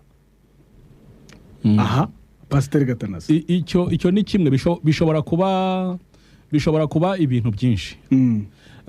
hanyuma uko tubibona, ubwo turi ku kibazo cyerekeranye n'ibyo kurya ukuntu bimeze. ibyo kurya by'ubu ibyinshi nyine nk'uko Pasiteri amaze kubivuga, harimwo ikintu gisa nka piratage, ibintu by'ibyiganano, bakigana ibintu ariko mu by'ukuri atari byo. ibyo turabirebera mu magambo yitwa ubutumwa bwiza buri kuvugwa impande n'impande mu nsengero. ibyo tukabirebera mu ndirimbo zihimbwa impande n'impande zitwa ko ari indirimbo z'Imana. ibyo tukabireba mu bintu bivugirwa mu nsengero impande n'impande. kandi nk'uko twavuze, yenda tuzanabigarukaho tuvuga ngo turi umusaruro w'ibintu twariye. ibyo igipimo kibipima, ikibigaragaza ni n'ubukristo buriho uyu munsi wa none uko bumeze. kuko ubukristo buriho uyu munsi wa none uko bumeze burajyana n'ibyo abantu barya. abantu uko bameze birajyana n'ibintu barya. ubwo rero njyewe icyo nshaka kuvuga ni inyigisho ariko zihura n'irari ry'abantu. hano ntuza umukozi w'Imana Paulo ahanura ibiza mu minsi y'imperuka, yandikira Timoteyo mu rwandiko rwa 2 igice cya 3 yaravuze ngo kuko igihe kizaza batazihanganira inyigisho nzima, ahubwo kuko amatwi yabo azaba barya yifuza kumva ibibanezeza, bazigwiriza abigisha bahuje n'irari ryabo. tukiri aha rero mu biryo birimo biragaburwa uyu munsi wa none, harimo ibiryo bihuje n'irari ry'abantu. ibiryo bijyanye n'irari ry'abantu. umuntu akicara hariya akavuga ngo mbese ibiryo abantu bakeneye ni ibihe kugira ngo babashe gukura, kubera ko mu kintu cyitwa imirire nk'uko twabibonye no mu mwuka ni kimwe. abantu baba bakeneye ibiryo bitera imbaraga, abantu bakeneye ibintu barya bikabatera imbaraga, abantu baba bakeneye ibiryo barya bikubaka ubugingo, nk'uko habaho ibiryo byubaka umubiri. abantu bakeneye kurya ibiryo byubaka ubugingo, abantu bakaba bakeneye kurya ibiryo bitera imbaraga ubugingo. ariko nanone abantu bakeneye kurya n'ibiryo birinda abantu kurwara. birinda abantu kurwara. abantu bakeneye ibiryo bibongerera imbaraga kugira ngo bakore, ariko bakarya n'ibiryo bituma batarwara, birinda indwara zo ziriho. ariko hari ibiryo biremewe kurinda indwara yo mu mwuka, kandi Paulo yamubwiye ngo kugira umuntu w'Imana abashyitsi afite imukwiriye byose. none uyu munsi wa none ikiri kugaragara cyo nuko ubona itorero rifite intege nke. kuba rifite intege nke ni ukuvuga ngo ntabwo rirya ibintu bitera imbaraga, ntabwo birya ibintu bishobora guhangana n'igihe turimo. igihe turimo imirire turya ntishobora guhangana n'ibirwara byo mu mwuka byateye. izi ntege nke muri kubonana abantu ziraterwa nuko nta biryo turya bituma tugira imbaraga zihangana n'ibintu biri kunyeganyeza itorero cyangwa se umugeni wa Kristo. ubu burwayi bwo mu mwuka mubona abantu bafite, abantu bakaba barwaye mu mwuka, buraterwa nuko abantu batarya ibyo kurya kuri imirire ihari. Ntabwo imirire ihari ari imirire irimwo ibiryo birinda abantu indwara. Ubu burwayi abantu bafite mu mwuka buraterwa n'ikibazo cy'imirire, yuko abantu batarya ibintu birinda indwara. Kandi ijambo ry'Imana ryo ririmo ibyo bintu byose. Bibiliya irimo iyo mirire yose. Bibiliya yo iruzuye. Bibiliya yo iruzuye, irimwo amagambo atera imbaraga. Irimwo amagambo yubaka ubugingo. Ikabirimwo amagambo arinda abantu ibyaha. Yihanisha ibyaha, arinda abantu ibyaha, anabivura. Ariko yurebye indirimbo ziri kuririmbwa, irinda indwara. Yurebye indirimbo ziri kuririmbwa hanze, ukareba ubutumwa buri kubwirizwa hanze. Ariko reka ntabwo ari ahantu henshi. Reka mbaha akantu k'indeba kure. Sinzi niba mujya mubasha gukurikirana indirimbo. Ubundi hari uburyo n'abadukurikiye baraza kudufasha kubigenzura. Indirimbo isotse ari yakorewe muri studio, ari n'indirimbo abantu bahimbye itarakorerwa muzika n'ibindi byose ngo isoke mu buryo bujyanye n'ibi byacu bya media. Indirimbo hari ibintu bayireberaho kwiryoshye. Ukurikije ibyo bashaka kurya. Nyine bijya tubwiye. Abantu baba bashaka iki ngo shiramo ya yindi. Nukuvuga ngo nk'ubu ngiye kubaha akantu mukagenzure mwese.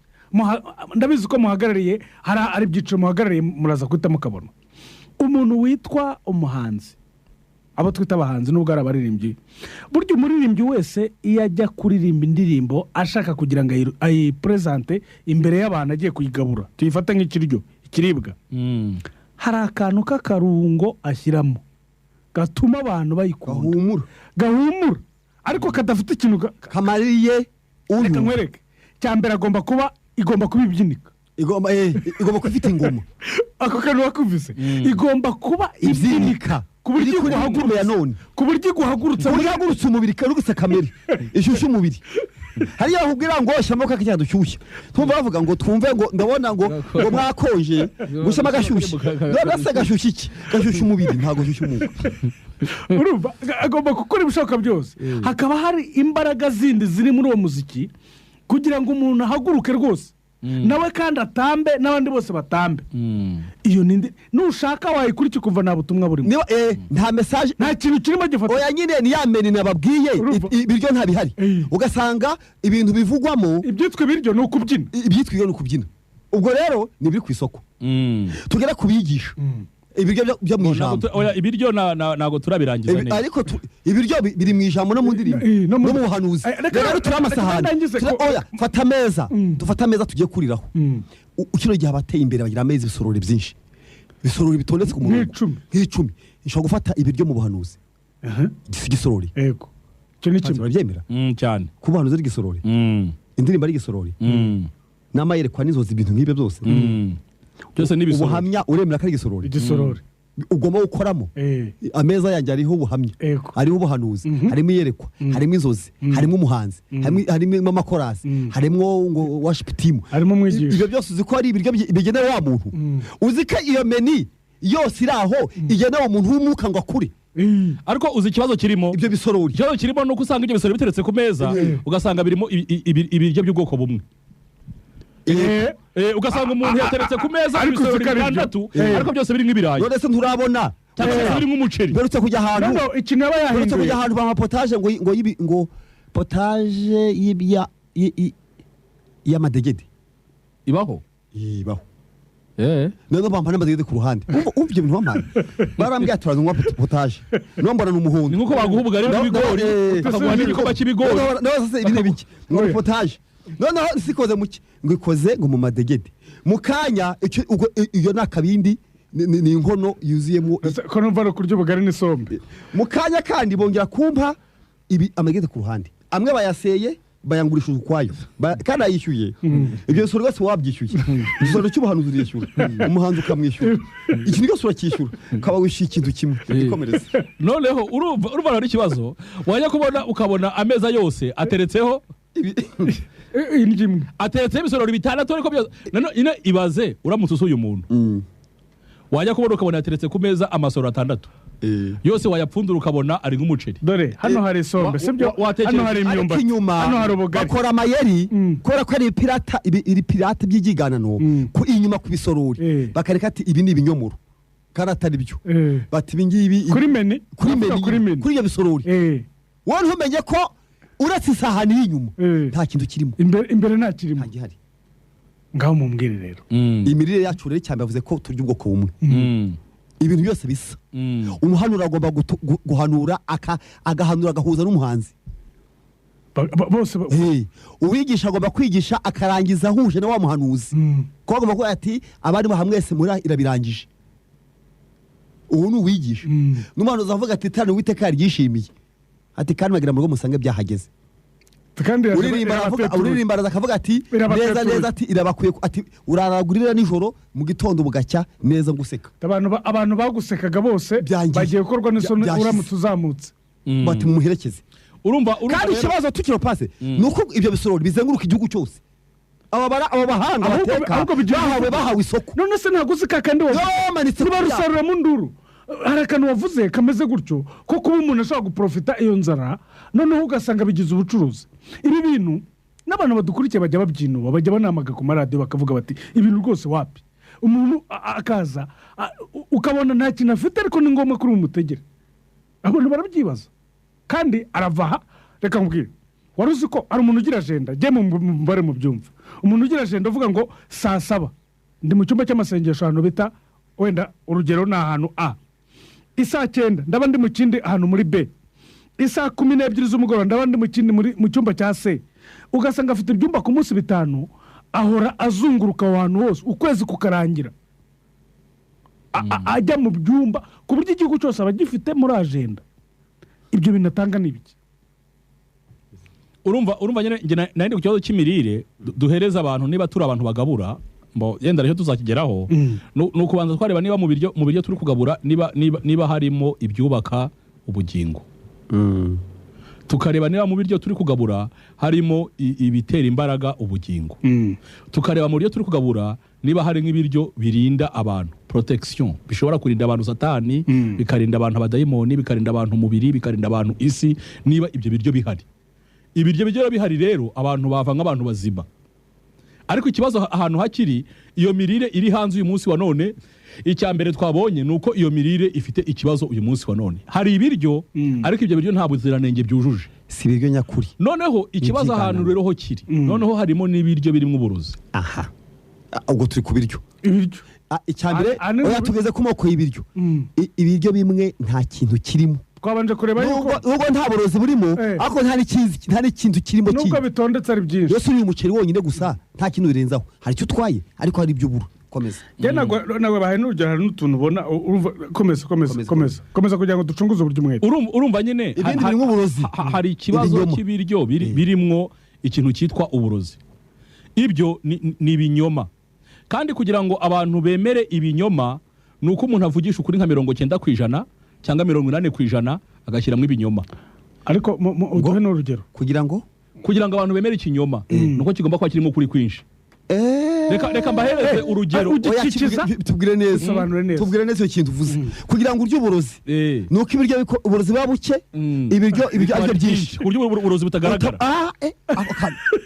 akishyura kirakomeye ku buryo bugaragaye mu kinyobwa cyangwa mu kiribwa. niba ntabwo waba ugiye kunywa itasi y'icyayi bashobora gushyiramo akayiko kamwe k'uburozi kugira ngo icyayi gikomeze kugumana umwimerere wacyo, nicwe nacyo nzi ko ndya ibiryo. none bavuze kugira ngo ikinyobwa gitambutse neza kigomba kuba kivanze n'ukuri kwinshi. kubera ko urabona nk'ubu mu Rwanda iyo umuntu agiye gukora fobiye inoti itari yo, ntabwo wakora inoti y'ibihumbi 4 kubera ko mu Rwanda ntabwo ihaba. ukora inoti isa n'iy'ibihumbi 2 cyangwa y'igihumbi cyangwa ya 5, ibimenyetso nka 80% aba ari byo cyangwa 90% aba ari ya noti, agasigara nka 2% cyangwa 1% by'ikinyoma. nako katagaragara kakabonwa n'umuhanga, nako katagaragara kugira ngo abantu bemere ko iyo noti ariyo kandi atariyo. ni ukuvuga ngo kugira ngo utambutse ikinyoma ugomba kugira ukuri kwinshi kurimo ikinyoma noneho kugira ngo ikinyoma cyawe gitambuke aricyo ushaka abantu ntibamenye ibyabaye bakarya uburozi wabukikije ibizima. Ibyo rero mu Rwanda ngewe ntabwo ndi buvuge amazina y'abantu, hari abantu ngewe nzi mu Rwanda bakunzwe cyane bavuga ibintu by'Imana bazwi cyane, ariko ibintu bavuga birimo uburozi. Ibintu bavuga birimo nk'ukuri nka 90%, ariko hakaba harimo ibinyoma nk'10% bizica abantu. ariko ndenda kubyumva, reka simvuga abantu, reka mvuga nk'ubuhanuzi. Nk'abantu bari kumwe umuntu akavuga ngo mbonye iwawe akakubwira ubuhanuzi yerekwa agize n'ubutumwa guhaye, aho ugasanga bikuteje ahubwo confusion, bikuzaniye n'ikibazo. Nta n'umuntu uzongera kuzi wawe akweretse ko abantu bose bazoba ari abanzi bawe. Arakubwira ati abantu binjira kujya bitondera ati baza bazanye uburozi. Mu by'ukuri tekereza nawe. Tekereza. Ubwo urumva uzajya wikanga umuntu wese uje. Umva nk'iyo message. Nyine ubwayo n'uburozi. Ahubwo niwe wa mbere. We arakubwiye ngo wumve kandi badukurikiye bambare babikurikire cyane ngo iwawe mbonye hano haza abantu babi, witondera abashyitsi ugiye kugira. Na mama wawe naza urahita umubona nk'umuntu uje kukugira nabi, na mukuru wawe naza urahita umubona nk'umuntu uje kukugira nabi. Noneho wowe kuko wumva ngo wabwiwe n'Imana, kabaye rero urugo rwacuza umwijima. Kandi ikintu gikomeye abantu bateze amatwi babyumve, mu mwuka abantu barakoroga mu mwuka uko baruga umubiri. Umuntu akabigisenzegeri arakurangiza neza uko bavuga mu mubiri, bavuga ko mu Rwanda habayanga ibirozi, barakuroga uburozi bukaza kuzengereza, no mu mwuka bagusenyera urugo neza. Uretse no kurusenya, ikigo baragisenya kigasigara ari cy'amatiku n'amakimbirane. Seroma Imana ngo yabo urimo uvuga rero bwa burozi bwaje, ashobora guhanura ibintu bizima agashyiramo n'uburozi. Ikigo cya Gikristo, umva pastor, ikigo cya Gikristo gihagarara kiregarega kubera ukuntu bakiroze. Buri muntu akabona umwe mugenzi we mwene se bafatanyije urugendo akamona nk'umwanzi we, kandi uwo muntu uroga ntugire ngo baba babonye ko ari umurozi. Nibyo bintu bababwiye ko ari umukozi w'Imana. Noneho rero niho nyibabwira, nagira ngo mbahereze urugero muri Bibiliya kugira ngo mumve ibi bintu. Urabona uriya muja uragura wakurikiraga ni bande? Ni ba Paulo, ni ba Petero? Ni ba Paulo yabakurikiye. Uriya muja uragura yagendaga inyuma yabo arimo aravuga ngo aba bantu ni mubumvire, ni abakozi b'Imana, barababwira inzira y'agakiza, kandi kwari ukuri. Ibyo bintu kwari ukuri. Ndimo ndatahura ya 90 kuri umva ibyo yavugaga, yavuze ngo abana abakozi b'Imana, icyo nicyo ibyo yabwira inzira y'agakiza kwari ukuri. Ariko nabo bwabo babanje kubyemera, kuko ubona ko Paulo ngo unkunga ngo abarembeje, uzi kubarembya yakomeje kubisubiramo.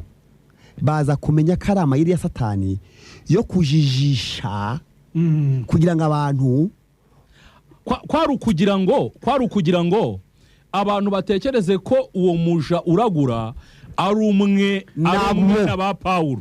Nibagenda asigarane ibiterane. Wabonye ya RSB akamaro kayo, cyakiko kishinga kuroba ubuziranenge, guhita gitahura neza ko ibyo bintu Paulo niyo mpano yari afite.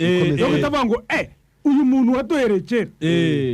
Noneho abana mu bintu by'Imana bari gutekereza ko uriya muntu ari umwe n'aba Paulo, kuko yabakurikiraga yarabakurikira mu biterane, yarabakurikiraga. Noneho yarangiza agasigarana amateraniro y'abantu bari bakurikiye, kandi ari umupfumu.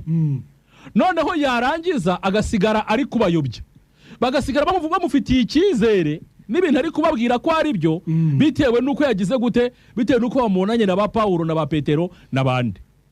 Uyu munsi wa none rero, iyo witegereje neza ku isi impande n'impande, hari amateleviziyo menshi yitira Kristo, kandi Yesu yarabivuze. Yaravuze ngo mwirinde, hari abantu bahaza muri mwebwe bambaye uruhu rw'intama, ariko imbere ari amasegaryana. Yesu ntiyabivuze. Paulo yarari he avuga ngo nimara kugenda hagati muri mwe hazaduka muri mwe ngo abantu bikururiraho umukumbi bayobye benshi, kandi ari amasega. Wari uzi ko ukiraho muri iyi minsi n'abandutse amatwi babyumve ko abantu biba bambaye nabi batakibaho, abiba kino gihe mu mujyi. Oya, hari abafite abagore babihinduye mushinga, n'abagabo bambaye kajya muri supermarket akayeza mubonaga nk'umuntu ugiye guhaha, bambara inkweto nziza. Hanze hari iba na buhanga rifatika. urumva rero biragoye uyu munsi wa none kuko mu mirire turimo turarya hari imirire irimo uburozi, ariko ikintu kibabaje harimo kuri kungana na 99 cyangwa na 5% n'ibinyoma bizarangiza abantu bingana na 5% cyangwa se na 1%. Gusa ikintu kibabaje abarya nuko tutarimo bageraho uyu munsi tuzabageraho ubutaha, ariko abarya ntibari kumenya ko bari kurya ubwo burozi, ntago barabimenya. Ariko tukiri kuri iyi mirire irimo uburozi, wari wumva indirimbo ukayumva neza ifite wa mugera uryoshye mwe ushakamo umusaraba umva se urashakamo kwihana, reka nkubwire ubwo burozi, urashakamo kuza kwa Yesu ukaburamo ikintu cy'ingenzi, ukumva nibyo birashoboka ko wamusuzuguye cyangwa ko wamututse cyangwa ukumva harimo gucurira abantu, noneho harimo no kubasesereza no kubajomba ibintu ku buryo ushobora guhita utangira no kubona ko abahanganishije indirimbo akayisohora, indirimbo nyine ushobora gutura umwanzi wawe ibintu ukayitura umwanzi, hariho kandi yitirirwa Imana yanasaba wanashyira no kuri kubitangazamakuru nko kumva umuntu avuze ati impindirimbo imeze gutyo yinturira mu bushakashatsi ukora ugahita ubona harimo uburozi kandi burimo baragera ku ntego.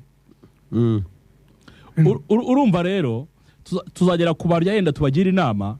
Uyu munsi rero twari turi ku kintu cyitwa ibiryo, ariko ibyo abantu barya niba bisesengure neza. Urumva turabura iminota mike kugira ngo dusoze.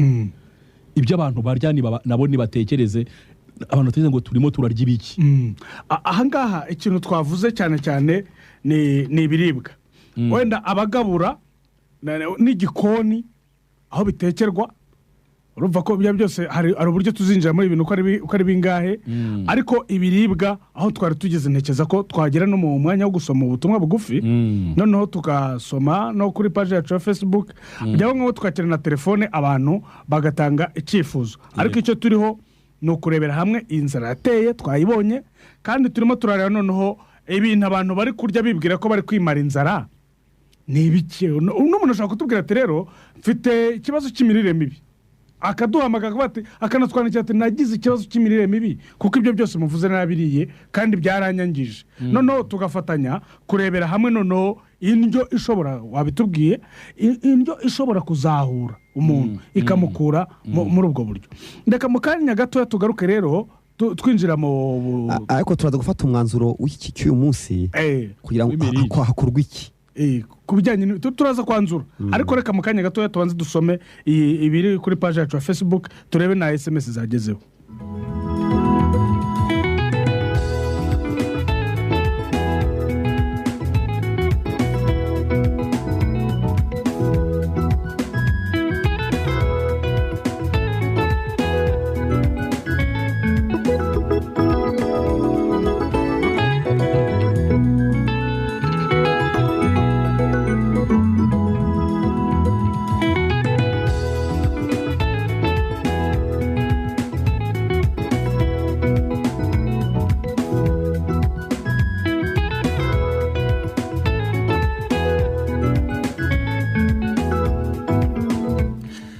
Duhereye kuri page yacu ya Facebook aho twashyize poste y'ikiganiro cy'umunsi, turahera kuri uyu nguyu yitwa Jiva Mituweli yavuze ati okay turi kumwe.